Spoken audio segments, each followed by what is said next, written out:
Welcome back to Console Crapshoot, where we spin a wheel to play a random video game on original hardware. Will this be the week we finally get the Neo Geo? I hope so, but Carl really doesn't seem to be interested in giving it to us. Nope, but we got the Super Nintendo, and that's pretty good spend. Can't complain there. There's a hell of a lot of gems on the Super Nintendo, but also a lot of clunkers. We've got 750 games on this wheel. Rap Jam Volume 1. I never played this game, but I have heard of it, and I'm laughing because I think I remember EGM, Electronic Gaming Monthly Magazine, which I used to religiously read every page of. I do remember this being mentioned in there as somewhere in the worst games of all time. And I don't mind that. If this is indeed a horrible game, sometimes that's fun. Sometimes that makes for a funnier episode. But what sucks is just a few episodes ago, we played a street basketball game, episode 55, and now here we are playing a seemingly crappy street basketball game again. That one was a movie tie-in. This one has a different gimmick. This game was actually developed by Motown Software. Yes, that's an offshoot of Motown Records, so it's a record label that decided to make some games. I looked into their history, and looks like they only made 2 games in their lifetime. They made Bebe's Kids, the game, and then they made this. And then they stopped, thankfully. And hey, it makes sense. If you're a record label and you want to make a street basketball game, you might as well have the players in the game be musicians that are on your label. So in this game, you could be Naughty by Nature, the whole group there. You can be Coolio, Queen Latifah, Yo-Yo. You got Public Enemy, House of Pain, Warren G, LL Cool J, and Onyx.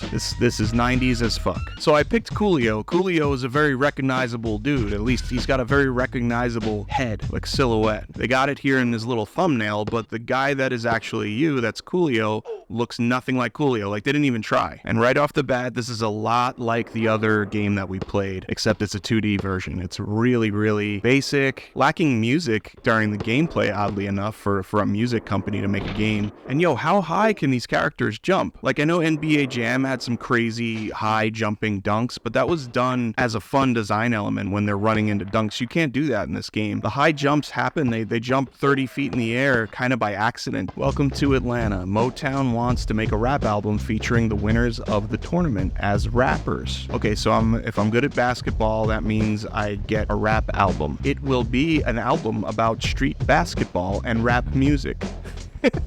Make sure all of your jams are deaf.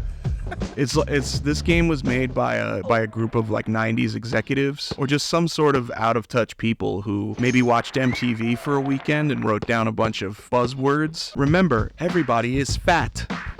How do you do, fellow kids? And it's funny, like, mixed in with all the rappers and musicians, there's like little children, and you can punch the little children, like you can knock them over repeatedly. And they don't even try to like make people look different. Like the members of Onyx all look the same to me. That sounded bad. That's not what I meant. That's not what I mean. They are actually the same character model. Like, look, they're identical. There's no indicator to tell you which character is you on the screen, so it can be really difficult depending on the team you are. Oh, and when you beat the game, you get a check for $1 million from Mo Money Savings and Loan. Then the game proceeds to tell you that you are all that and a bag of chips.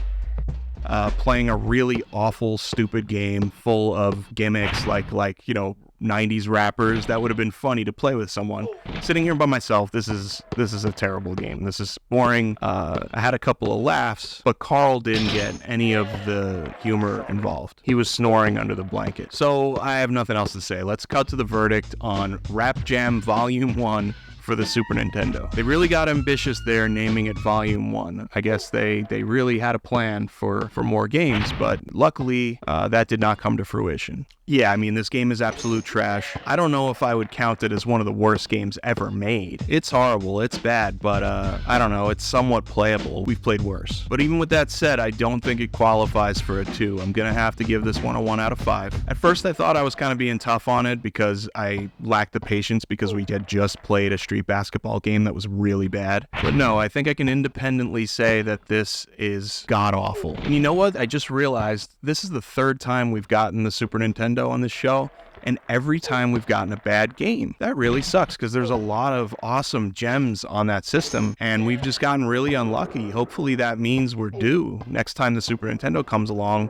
maybe we'll get something good. But this was not the week. All right, everyone, thanks for joining. I'm hoping we get some better luck next week and that you'll be there to join us. Thanks. See you then.